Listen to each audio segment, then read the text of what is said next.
Hi viewers, இன்னைக்கான வீடியோவில் என்ன நடக்குதுன்னு நம்ம பார்க்குறதுக்கு முன்னாடி என்னோட சேனலை நீங்கள் ஃபஸ்ட் டைம் பார்க்குறீங்கன்னா லைக் அண்ட் ஷேர் பண்ணுங்கள், மறக்காமல் கொஞ்சம் சப்போர்ட் பண்ணுங்கள். வாங்க வீடியோக்குள்ளே போகலாம். வீடியோ பார்த்தீங்கன்னா ரொம்பவே விறுவிறுப்பாக போயிட்டுருக்குன்னே சொல்லலாம். நம்ம ரேவதி இந்த மாதிரி விஷம் குடிச்சதுனால ஹாஸ்பிட்டலில் இருக்கிறதுனால அங்கே எல்லாருமே மாறி மாறி சண்டை போட்டுட்ருக்காங்க. ஒரு பக்கம் நம்ம ராஜராஜன் நம்ம சாமுண்டீஸ்வரியை பார்த்த இன்னமும் அதிசயமாக கேள்வி கேட்குறாங்க. அப்போ சாமுண்டீஸ்வரி கேட்குறாங்க, இத்தனை நாள் புள்ள பூச்சி மாதிரி இருந்தீங்க, இன்னைக்கு பார்த்தீங்கன்னா ரொம்பவே எகிரி எகிரி பேசிட்டு இருக்கீங்களே, என்ன நினச்சிட்டு இருக்கீங்க அப்படின்னு சொல்லிட்டு ஒரு பக்கம் சாமுண்டீஸ்வரி நம்ம ராஜராஜனை வெளுத்து வாங்குறாங்கன்னே சொல்லலாம். இந்த பக்கம் நம்ம ரோகிணி நம்ம சாமுண்டீஸ்வரி கிட்ட கேட்குறாங்க, அம்மா இன்னைக்கு ரேவதி இந்த நிலைமையில் இருக்கிறதுக்கு காரணமே நீங்கள் தான், உங்களோட சுயநலம் தான். நீங்கள் என்னைக்கோ நடந்த ஒரு விஷயத்த மனசில் வச்சுக்கிட்டு இன்னைக்கு எங்களோட வாழ்க்கையை ஒவ்வொருத்தவங்களோட வாழ்க்கையை நீங்கள் நாசமாக்கிட்டு இருக்கீங்க. உங்களோட சந்தோஷத்துக்காக எங்களோட உணர்ச்சிக்கு நீங்கள் மரியாதையே கொடுக்கவே மாட்டீங்க அப்படின்னு சொல்லிட்டு நம்ம ரோகிணி அவங்க மனசில் இருக்கிற எல்லாத்தையும் நம்ம சாமுண்டீஸ்வரி கிட்ட பேசுகிறாங்க. இதை கேட்ட சாமுண்டீஸ்வரி சொல்கிறாங்க, என்னை மீறி நீங்கள் பேசுகிற அளவுக்கு நீங்கள் பெரிய ஆள் ஆயிட்டீங்களா? நான் என் முடிவோ அதுதான், நான் என் இஷ்டத்துக்கு தான் என் முடிவை எடுப்பேன். எனக்கு தெரியும் உங்களோட வாழ்க்கை எப்படி அமையணும் அமையக்கூடாதுன்றது எனக்கு தெரியும். நீங்கள்லாம் எனக்கு ஒன்றும் அட்வைஸ் பண்ணக்கூடாது அப்படின்னு சொல்லிட்டு நம்ம சாமுண்டீஸ்வரி அந்த இடத்துல பேசிகிட்டு இருக்கும்போது நம்ம சந்திரகலா அக்கா இதெல்லாம் விடுங்கக்கா, இன்னைக்கு ஒரு பெரிய ஆஃபீஸ்லேருந்து நம்மளுக்கு ஒரு டெண்டர் வருது, அந்த டெண்டர் மட்டும் நம்ம வாங்கிட்டோம்னா கண்டிப்பாக நம்ம இதில் பல மடங்கு லாபத்தை நம்ம பார்க்கலாம்க்கா அப்படின்னு சொல்லிட்டு நம்ம சாமுண்டீஸ்வரி கிட்ட நம்ம சந்திரா சொல்லிட்டு இருக்காங்க. உடனே சாமுண்டீஸ்வரி சொல்கிறாங்க, இல்லை சந்திரா, இப்போ ரேவதி இருக்கிற நிலைமைக்கு இப்போ எந்த ஒரு டெண்டரும் நம்மளுக்கு வேண்டாம் அப்படின்னு சொல்கிறாங்க. அக்கா இதெல்லாம் மாமா பார்த்துப்பாங்க, நீங்கள் எதையும் அதெல்லாம் போட்டு மனசை குழப்பிக்காதக்கா, நீ வாக்கா, நம்ம இந்த டெண்டர் மட்டும் எடுத்துட்டோன்னா நம்ம நல்லா ஆயிடலாம்க்கா. இனிமேட்லேருந்து அந்த கார்த்தி முன்னாடி நம்ம எப்படி இருக்கணும், இது நாள் வரைக்கும் அந்த கார்த்தியை நம்பி தான் நீ வாழ்ந்துட்டு இருந்த, இந்த கார்த்தியால் தான் நீ சம்பாரிச்சிட்டு இருந்த அப்படின்னு சொல்லிட்டு ஊர் உலகத்தில் எல்லாரும் பேசுகிறாங்கக்கா. அதை நம்ம ஒன்றுமே இல்லாமல் ஆக்கணும். கண்டிப்பாக இந்த டெண்டர் மட்டும் நம்மளுக்கு கிடச்சிருச்சுன்னா இனி உன்னோட உழைப்பை நீ அதில் காட்டுக்கா அப்படின்னு சொல்லிட்டு நம்ம சந்திரா சாமுண்டீஸ்வரியை மாற்றி கூட்டிகிட்டு போகிறாங்க. அவங்களுமே அந்த ஆஃபீஸ்க்காக போய் அங்கே இருக்காங்க. இந்த பக்கம் பார்த்தீங்கன்னா நம்ம கார்த்தி தான் அந்த ஆஃபீஸோட எம்டியாக இருப்பாங்க. ஒரு பக்கம் சந்திராவும் சாமுண்டீஸ்வரியும் அந்த ஆஃபீஸ்க்கு போகிறாங்க. அங்கே போனதுக்கப்புறம் அங்கே இருக்கிறவங்கள கேட்குறாங்க, டெண்டர் ஆரம்பிச்சிட்டாங்களா அப்படின்னுட்டு.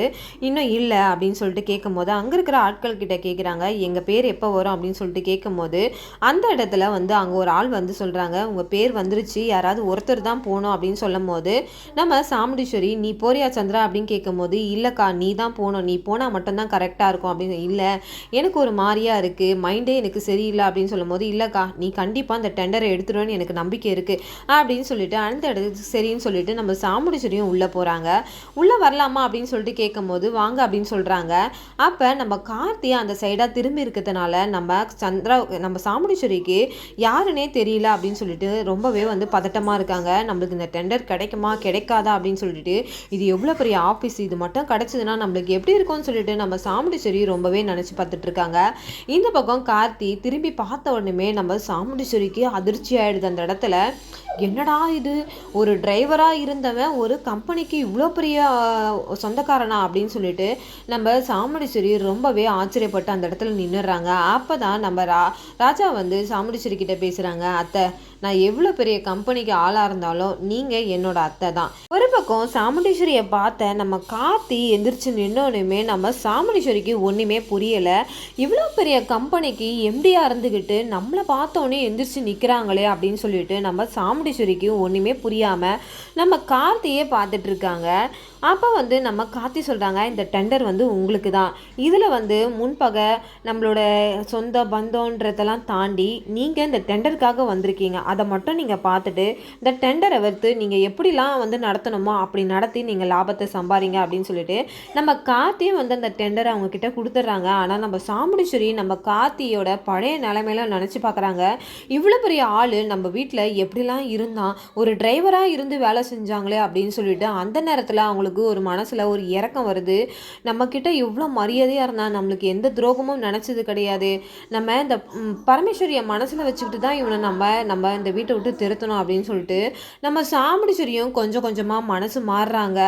மாறினதுக்கப்புறம் நம்ம கார்த்தி நம்ம சாமுண்டீஸ்வரியை பார்த்து, சரிங்க அத்தை நீங்கள் பாருங்கள் அப்படின்னு சொல்லும்போது நம்ம சாமுண்டீஸ்வரி எதையுமே அங்கே பேச முடியாமல் வெளியில் வந்துடுறாங்க. வெளியில் வந்ததுக்கப்புறம் நம்ம சாமுண்டீஸ்வரிக்கு உள்ளே நடந்த ஒரு விஷயத்தை பார்த்துட்டு அந்த அதிர்ச்சியிலேருந்து மீள முடியாமல் நின்றுட்டுருக்காங்க. அப்போ சந்திரா கேட்குறாங்க, அக்கா என்னக்கா டெண்டர் கிடச்சிருச்சா?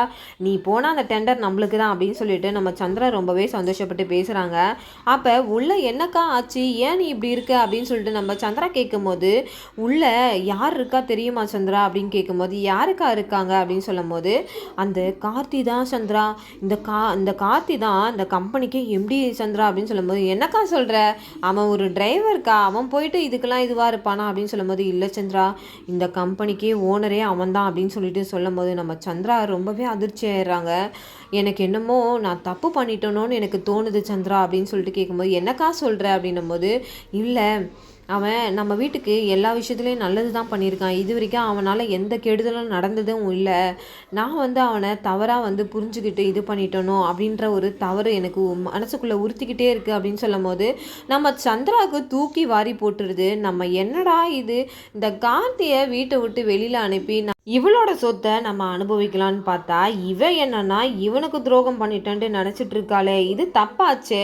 கண்டிப்பாக இதெல்லாம் இப்படியே விடவே கூடாது. இது போக போக இன்னும் இவங்க 2 பேரையும் ஒன்றா சேர்த்து வச்சிரும் அப்படின்னு சொல்லிட்டு, நம்மளுக்கு இந்த டெண்டரே வேண்டாங்க்கா, இந்த டெண்டரும் வேண்டாம், எதுவுமே வேண்டாம் அப்படின்னு சொல்லிட்டு சொல்லும் போது சாமுண்டீஸ்வரி எதுவுமே பேசாமல் நிற்கிறாங்க. என்ன சந்திரா சொல்கிற, அதெல்லாம் ஒன்றும் இல்லை, இந்த டெண்டர் நம்மளுக்கு கண்டிப்பாக வேண்டாம் அப்படின்னு சொல்லிட்டு சந்திரா சொல்ல சாமுண்டீஸ்வரி அந்த இடத்துல எதுவுமே பேசாமல் நிற்கிறாங்க. கண்டிப்பாக இந்த டெண்டர் மட்டும் எடுத்துட்டாங்கன்னா சாமுண்டீஸ்வரி கொஞ்சம் கொஞ்சமாக மனசு மாறுவாங்கன்னு தான் நினைக்கிறேன். அப்படி போனால் மட்டும்தான் நம்ம கார்த்தி நினச்ச மாதிரி இந்த சாமுண்டீஸ்வரியை நம்ம மாற்ற முடியும். சந்திராவோட திட்டத்துலேருந்து நம்ம சாமுண்டீஸ்வரியை அப்படி தான் காப்பாற்ற முடியும். கண்டிப்பாக இது எல்லாமே நம்ம கார்த்தியோட திட்டமாக தான் இருக்கும். ஆல்ரெடி நம்ம கார்த்தி மயில்கிட்ட சொல்லியிருப்பாங்க, இந்த சந்திராவை பற்றியான உண்மையை கொஞ்சம் நேரத்தில் நீங்கள் சேகரிக்க ஆரம்பிச்சிருங்க இனிமேட்லேருந்து அப்படின்னு சொல்லிட்டு நம்ம மயில்கிட்ட நம்ம கார்த்தி சொல்லியிருப்பாங்க. மயிலும் ஆமாம் மாப்பிள்ளை, இதுக்கப்புறம் நம்ம விட்டுட்டோன்னா இந்த சின்னத்தையோட ஆட்டம் போயிட்டே தான் இருக்கும். இதில் பலியாகிறது பார்த்திங்கன்னா நம்ம பெரியாத்தை தான் மட்டும்தான், வேறு யாருமே இதில் பலியாக மாட்டாங்க.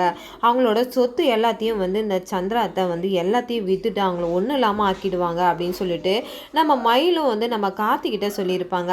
அதனால தான் இப்போ அந்த டெண்டர் மூலயமா சாமுண்டீஸ்வரியை உள்ளே கொண்டு வரதுக்காக நம்ம கார்த்தி போட்ட திட்டமாக தான் இருக்கும். நம்ம என்ன இப்போவே உள்ளே போயிட்டு கொஞ்ச நேரத்துலேயே நம்ம சாமுண்டீஸ்வரி கொஞ்சம் கொஞ்சமாக மாறிட்டு இருக்காங்க.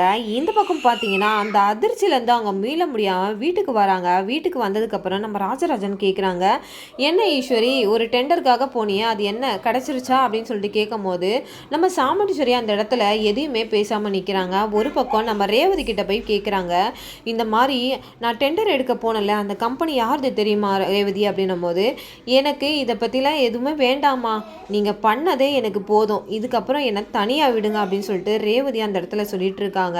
நான் டெண்டர் எடுக்க போன இடம் யாருன்னு தெரிஞ்சா நீ ஏன் ஆச்சரியப்படுவ அப்படின்னு சொல்லிட்டு நம்ம ரேவதி கிட்ட நம்ம சாமுண்டீஸ்வரி சொல்கிறாங்க.